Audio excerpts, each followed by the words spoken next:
Vorkuta merupakan kota terbesar keempat di utara lingkaran Arktik, dan menjadi kota paling timur yang terdingin di Eropa, dengan rekor suhu dingin mencapai minus 50 derajat Celcius.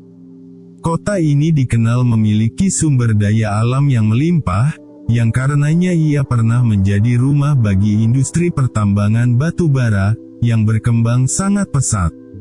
Tetapi, seiring waktu, kota ini menjadi sebuah tempat yang jika dilihat dari atas, tampak seperti balok kayu yang ditutupi hamparan salju dengan banyak bangunan yang telah ditinggalkan. Karena itu, Vorkuta dijuluki sebagai kota hantu yang membeku dari Rusia, merupakan sebuah pemukiman kecil yang kaya akan deposit batu bara. Tetapi pada tahun 1930-an, pemerintah Soviet memutuskan untuk membuka penambangan batu bara di kawasan ini, di mana kemudian industri ini menjadi salah satu proyek utama bagi pembangunan ekonomi Uni Soviet. Untuk mendapatkan tenaga kerja murah, pemerintah Soviet kala itu menggunakan tahanan politik dan narapidana kriminal sebagai pekerja paksa di penambangan batu bara ini. Dengan demikian, selain menjadi ladang penambangan batu bara, Vorkuta juga berfungsi sebagai tempat tahanan politik dan kerja paksa. Pada tahun 1932, kamp pertama didirikan di Vorkuta, di mana kemudian selama bertahun-tahun berikutnya jumlah kamp dan jumlah tahanan di kota ini meningkat dengan pesat. Pada puncaknya, terdapat sekitar 70 kamp di Vorkuta yang diperkirakan menampung lebih dari 100.000 tahanan. Selama periode ini, Vorkuta memiliki kondisi yang sangat keras dengan banyak penyiksaan, penderitaan, dan kematian yang dialami oleh para tahanan. Setelah kematian Joseph Stalin pada tahun 1953, Soviet mulai merombak sistem kamp pertahanan kerja paksa di Vorkuta. Kemudian, pada tahun 1956, sebagian besar kamp di kota ini mulai ditutup, dan tahanan politik mulai dilepaskan.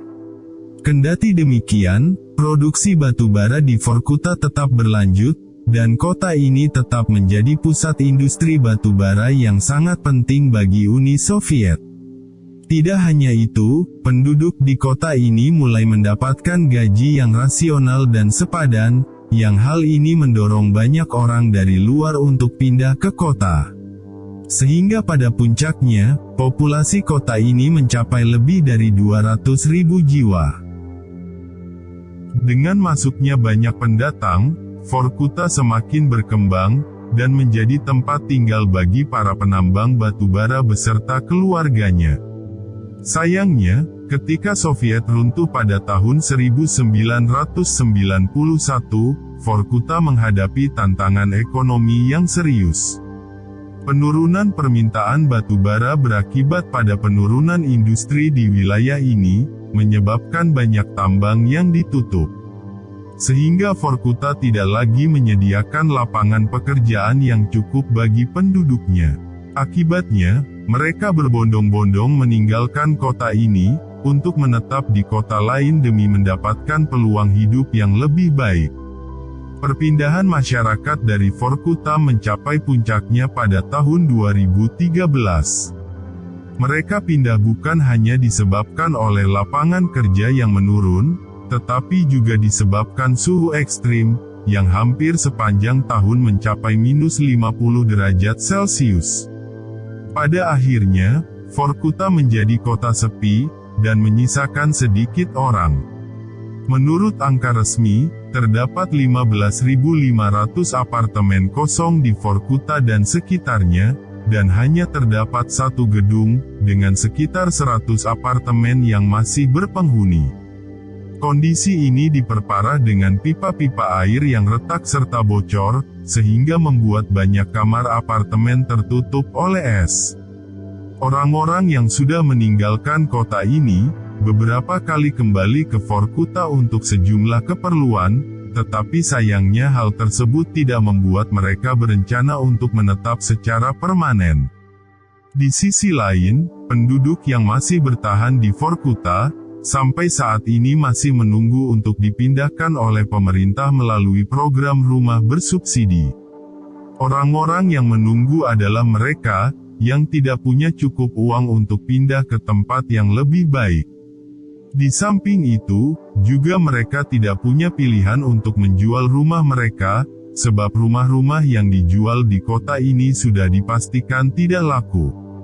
Kendati sebagian besar penduduk Vorkuta telah pindah ke kota lain, dan sebagian dari mereka masih menunggu waktu untuk pindah, namun terdapat sejumlah orang yang memilih untuk bertahan di Vorkuta. Bagi mereka, Vorkuta adalah tempat di mana mereka hidup dan menyambut kematian. Padahal, untuk mencukupi kebutuhan sehari-hari mereka harus menempuh perjalanan jauh, dengan mobil atau angkutan umum untuk menuju kota di pusat.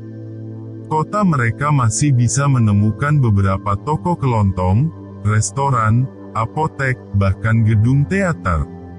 Hingga saat ini, Vorkuta tetap menjadi kota industri batubara, kendati dalam skala yang lebih kecil, di mana hanya ada 4 dari 13 tambang batubara yang masih beroperasi. Saat ini, Vorkuta dikenang banyak orang sebagai penjara dan tempat kerja paksa. Bahkan beberapa bekas kam dan monumen dibangun di kota ini untuk mengenang para korban di masa lalu. Dan setelah hampir 1 abad didirikan, sebuah kota yang populasi mendekati 250.000 jiwa pada akhir 1980-an, saat ini hanya memiliki kurang dari 50.000 penduduk, dan menyusut lebih cepat daripada kota lain di Rusia.